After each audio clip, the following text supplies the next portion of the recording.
Sometimes I wish that I wasn't a black female. I wish I was a skinny white girl with big titties and a booty, with long hair and blue eyes and big lips. People treat them better and they want them more. Black men don't like black girls anymore. And I have not done anything personally to deserve that. If I go to a club with some white girls, it's like I'm not even in the room, y'all. Women, we thrive off of attention. We like attention. It's like men and orgasms. If men don't get an orgasm, they itching for that. They're going to do what it takes to get that, or else they're feeling incomplete. So I met this guy this weekend, and actually I approached him. I'm living here in Mongolia. I don't see many black people that often. So when I see a black person, I am going over there and I'm talking to you. So, I introduce myself and ask him, where are you from and all this kind of stuff. We're making good conversation. After the club is closed, him and his boys, they was like, hey, we about to go here. Do you want to come with us? I forgot where we was going. We went to another club, I think.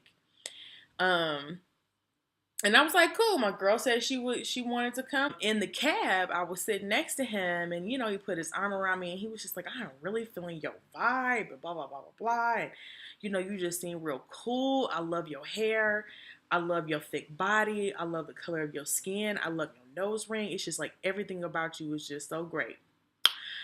Thank you, boo. That's so nice, right? And I was just like, dang, you're a really nice guy. I like you too. Let's just be friends first, and then, if it leads to anything, then that's cool. All right, he was cool with that. He was like, so what you doing after this? Going home. And he was like, do you want to come to my place? And I'm like, no. And I didn't like play him, but I was just like, no, that's okay. Maybe another time. He was like, oh, okay, cool. Child. After the club, we went to karaoke. It was some Mongolian girls that went with us. Child, when I tell you, he was all over that Mongolian chick in my face after I rejected him for sex later on that night. I rejected that and he was on to the next one. And it's funny because when we were kicking it in the cab and just talking or whatever, and he was talking about how much he really liked me and stuff, he was saying that these Mongolian chicks ain't cutting it for him. That's not his style, blah, blah, blah. But then it seemed like after he knew he wasn't getting anything from me and that crap was not going to work, then he turned to a Mongolian and was all over her. So magically, he found some kind of attraction to her when you were just saying something different. The next night, I went out. One of his boys called me, and we went out, and he was there.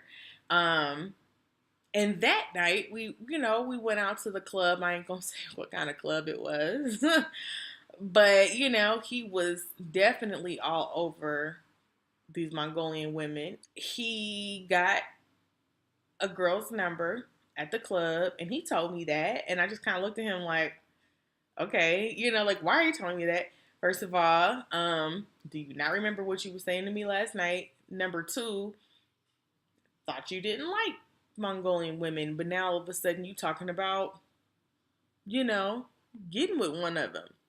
But my point is that I just feel like men want to say that they prefer a black woman and that they love everything about my blackness. And then the truth be told, they will get with a white, Asian, or Hispanic girl with a quickness, with no regard for what they just told me and no regard for the fact that I'm standing right there. Number two, sex. As I had mentioned before, once they figure out that I'm not going to sleep with them, then it just seems like they're no longer interested. It seems like they are just waiting for me to even mention something in passing that is remotely related to sex. Child, I remember one time I was talking on the phone with somebody and I was on my computer at the same time we talking. All of a sudden, my computer screen just goes completely like haywire. And I was like, oh my God, we in the middle of our conversation. I'm like, oh my God. And he's like, what? And I was like, my computer is just freaking flipping out. And I was joking. I said, I must be watching too much porn on my computer. And he, we laughed, we kikied off of that. But that instantly piqued his interest, and he jumped right on into sex and what do I like and what kind of man and what kind of things do I like doing in the bedroom. What does that have to do with my computer having a virus? You know what I'm saying? Like, they just jump right into whatever loophole they can get through to talk about sex. And so I was just like, dude, what? And I kind of was like getting a little flustered, and I was blushing and stuff, and so I didn't really know where to go from there. But he was just like, we grown and stuff like that. Like, ain't nothing wrong with talking about sex and stuff. And basically what I told him was, there's something wrong with talking about it because I told you I have a problem with it. That's what makes it a problem. And so I said, if you can't respect my boundaries, then we don't need to be going any further with this kind of situationship, friendship. So I feel like every single guy that I've ever been in association with, things have gone in that fashion. And so I start to think, okay, well, maybe there's something wrong with me. Maybe I'm not doing something right or something. And then in situations where you give in, they on to the next thing. It's just like mission accomplished, on to the next. And the problem with that is that I don't want that unnecessary baggage of me wanting something more out of that situationship, friendship, or whatever after giving them something for free. And when I say free, I mean like with no strings attached. Um, and getting hurt and then feeling jaded and having a warped view of love and men and the future because I allowed myself to be affected by someone feeding me lies to get what they want. And it ended up not going well. So the last thing that I'm just like really stuck on is courting and chivalry. I think both of those things are dead. My father taught me. My father taught me what a man should be doing when courting you. My mother and father are still married. They have been married for 34, 35 years. And consistently, when we are going out, my mother and my father, and then the rest of us kids, we going out, my father will open every single door for my mother. I'm talking the car door for her getting in and her getting out. The door to go into any building and to get out of any building. And he has taught me, when a man opens the door for you, he don't just open the door and hold it open for you as he's going through. No, that ain't what it's about. You step back, let the woman enter, and then you enter in. Things like that. Walking down the sidewalk. The woman is always supposed to walk on the inside, and the man is walking on the outside to shield you from danger.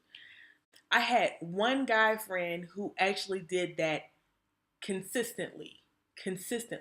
Every single time I could feel my panties dropping. I was, oh, look, let me get my panties. Oh, my God. But, we was just friends or whatever. And for many reasons, it was never going to go anywhere farther than that. This whole Netflix and chill mentality, I ain't with that either. I remember I met this one guy, and we would make plans for Saturday at noon or Saturday at 8. Okay. The day of, at the very least, you should be texting or calling to confirm if we still have plans, or at least to let me know where we're going, what time are we meeting up. You know what I'm saying? Um, when those things aren't set in stone and it's up to the very last minute to make those plans, I'm assuming that we're not doing it anymore. Then the guy, like, I started to see that as a pattern. Um, One time we was just straight up like, look, either we gon' hook up or we not. You know what I'm saying? Like, it's enough of this crap. It's been like 2 months and four failed plans. Let's do this, right? So, time, location, set. Text him when I'm on my way there. Cool. Child, it was a double date. Cause I ain't gonna meet him up alone. It was a double date. Friend was there with me. He was supposed to bring his boy or whatever. Child, we waited for an hour for him. You lucky I waited 15 minutes. I waited an hour for him. And he did not come. And he always, every time I text him, he was like, yeah, we finna leave. We finna leave. 30 minutes later, where the are you? So eventually I'm like, I'm going. It was cool though. This the last time. And then he tells me I'm tripping. You this, you that. And then he was like, why don't you just come to my house? This At this point, this had been like the third time that he had asked me to come to his house, and I had never even seen his face in person before. So that let me know, really, you was just kind of trying to set up the situation where I'm already out, I'm already your way. Oh, well, why don't you just come over? You know what I'm saying? No. How about I not come to your house? Um, Guys don't chase anymore. They I have been told by more than one man, I don't chase girls because I never have had to and I never will. So that lets me know that you have been dealing with hoes and thoughts for your entire life. And because of that, your expectations for your women have kind of lowered down to a level where they come to you. It's all easy, it's all gravy. You don't have to do anything. And you ain't got to chase me all over the world, but you at least should be, making an effort to show me how you feel and, approaching me and asking me, do I want to do this? Do I want to do that? You know what I'm saying? Like, it should never be that I am always trying to get at you. And that if I don't, I will never hear from you again. So, what do y'all think? Number one, do you still think and believe that black men prefer black women? Number two, can a man actually wait for sex? And while he's waiting, do you think that he's going to cheat and be with other women who will, give him the sex? Or do you think that men are capable of actually being in a committed relationship with you and wait to have sex until the time is right? And then how, or is it still possible for us to return to the traditional ways of dating? Is that still a possibility these days? I'm curious. So until next time, you all, love and blessings.